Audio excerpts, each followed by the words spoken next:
ସେବା ସୁଶାସନ ଏବଂ ଗରିବ କଲ୍ୟାଣ ନୀତି ଆଧାରରେ ଦେଶରେ ଗତ ଏକ ଦଶନ୍ଧି ମଧ୍ୟରେ ଉଲ୍ଲେଖନୀୟ ପରିବର୍ତ୍ତନ ଘଟିଛି। ଆକାଶବାଣୀ ସମ୍ବାଦ ବିଭାଗ ଗତ 11 ବର୍ଷ ମଧ୍ୟରେ ପ୍ରମୁଖ କ୍ଷେତ୍ରଗୁଡ଼ିକରେ ସରକାରଙ୍କ ପ୍ରୟାସ ଉପରେ ବିଶେଷ ପ୍ରସ୍ତୁତି ଉପସ୍ଥାପନ କରୁଛି। ଆଜି ଉତ୍ତର ପୂର୍ବ କ୍ଷେତ୍ରର ବିକାଶ ଯାତ୍ରା ଉପରେ ସୂଚନା ପ୍ରଦାନ କରାଯାଉଛି। ଦେଶର ଏହି କ୍ଷେତ୍ର ଏବେ ସଂଯୋଗ ଏବଂ ପ୍ରଗତିର ପ୍ରତୀକ ଭାବେ ଉଭା ହୋଇଛି। ଉତ୍ତର ପୂର୍ବ ସ୍ୱତନ୍ତ୍ର ଭିତ୍ତିଭୂମି ବିକାଶ ଯୋଜନା ପିଏମ୍ ଡିଭାଇନ୍ ଏବଂ ଆକାଂକ୍ଷୀ ଜିଲ୍ଲା କାର୍ଯ୍ୟକ୍ରମ ଭଳି ପ୍ରମୁଖ ଯୋଜନାଗୁଡ଼ିକ ମାଧ୍ୟମରେ ସେହି ଅଞ୍ଚଳରେ ତୃଣମୂଳ ସ୍ତରରୁ ବିକାଶ ତ୍ୱରାନ୍ୱିତ ହୋଇଛି।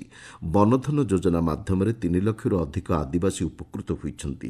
ସଂଗଠିତ କୃଷି ବ୍ୟବସାୟକୁ ଉନ୍ନତ କରିବା ସହ 434 ଚାଷୀ ଉତ୍ପାଦକ କମ୍ପାନୀ ମାଧ୍ୟମରେ 2 ଲକ୍ଷରୁ ଅଧିକ କୃଷିଜୀବୀ ଲାଭବାନ ହୋଇଛନ୍ତି। ବିଭିନ୍ନ ପଦକ୍ଷେପ ମାଧ୍ୟମରେ ସ୍ଥାନୀୟ କାରିଗର ଏବଂ ବୁଣାକାର ବିଶେଷ ଲାଭବାନ ହୋଇପାରିଛନ୍ତି। ଶିକ୍ଷା ଏବଂ ସ୍ୱାସ୍ଥ୍ୟ କ୍ଷେତ୍ରରେ ମଧ୍ୟ ସେହି ଅଞ୍ଚଳରେ ବିଶେଷ ଉନ୍ନତି ପରିଲକ୍ଷିତ ହୋଇଛି। ସାକ୍ଷରତା ହାର ବୃଦ୍ଧି ପାଇବା ସହ ଉଲ୍ଲାସ ମିଶନ ଅଧୀନରେ ମିଜୋରାମକୁ ସମ୍ପୂର୍ଣ୍ଣ ସାକ୍ଷର ରାଜ୍ୟ ଭାବେ ଘୋଷଣା କରାଯାଇଛି। ବିବିଧତାରେ ପରିପୂର୍ଣ୍ଣ ଏହି ଅଞ୍ଚଳ ଏବେ ସମୃଦ୍ଧ ହେଉଛି ଏବଂ ପ୍ରତ୍ୟେକ ଗ୍ରାମ ଉପତ୍ୟକା ଜାତୀୟ ସ୍ତରରେ ନିଜର ସ୍ଥାନକୁ ମଜବୁତ କରିଛନ୍ତି।